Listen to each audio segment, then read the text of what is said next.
अस्सलाम वालेकुम स्टूडेंट्स, आज की वीडियो का टॉपिक है find the value of Y. मैं आपको क्वेश्चंस बताऊंगी कि आप कैसे एक इक्वेशन में से जो है वो वाई की वैल्यू फाइंड कर सकते हैं। पहला सवाल हमारे पास है y/32 और 3/8। वैसे तो हमारे पास बहुत मेथड्स हैं, बट हम लोग इसको क्रॉस मल्टीप्लिकेशन के थ्रू फाइंड कर सकते हैं।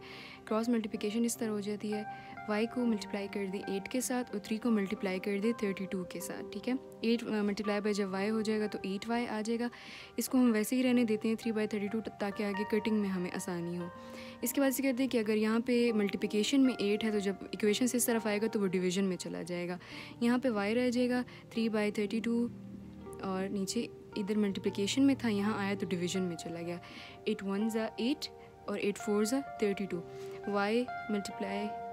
y के साथ आ जाएगा 3 मल्टीप्लाई बाय 4 और y जब 3 मल्टीप्लाई 4 करे तो 3 4 ज़ा 12 आता है। तो हमारे पास y की वैल्यू क्या आ जाएगी। क्वेश्चन नंबर 2 है हमारे पास 5/15 और y divided by 30। Same method के साथ इसको भी करेंगे, क्रॉस मल्टीप्लिकेशन कर लें आप।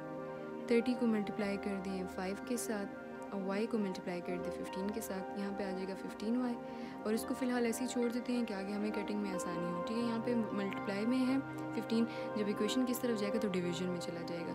30 multiply by 5 15 is equal to y। 5 1 ज़ा 5 5 3 ज़ा 15, 30/3 रह जाएगा यहाँ पे और y आ जाएगा। उसके बाद हमें पता है 3 1 ज़ा 3 3 10 ज़ा 30, तो y is equal to 10।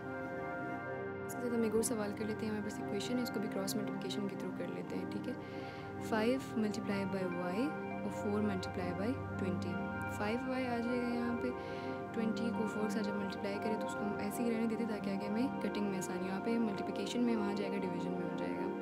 20 multiply by 4 divided by 5, तो इसकी हम इस तरह कटिंग कर लें कि 5 1 ज़ा 5 5 4 ज़ा 20, तो 4 मल्टीप्लाई बाय 4 हम करें यहाँ पे तो 4 4 ज़ा 16। ये हमारे पास आंसर आ जाएगा। If you like the video kindly subscribe. इसके अलावा अगर आपको मैथ्स में किसी क्वेश्चन के ऊपर प्रॉब्लम है तो आप मुझे नीचे कमेंट सेक्शन में बता सकते हैं। Thanks for watching.